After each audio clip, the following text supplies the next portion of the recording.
Magic போர்ட்டலுக்குள்ள நீங்க போயிருக்கீங்களா?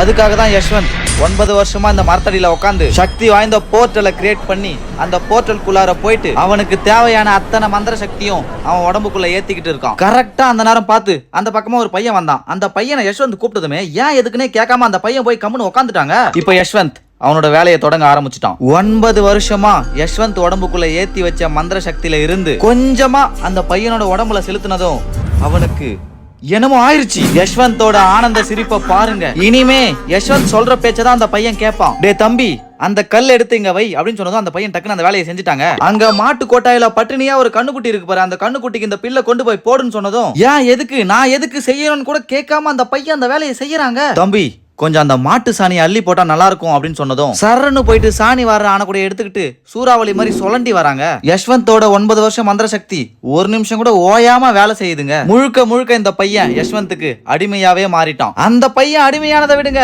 நான் வந்துட்டு யஷ்வந்த் கிட்ட மாட்டிக்கிட்டேன். நான் வந்துட்டு எப்படி யஷ்வந்த் கிட்ட மாட்டினு சொல்லிட்டு பார்ட் 2ல பார்க்கலாம்.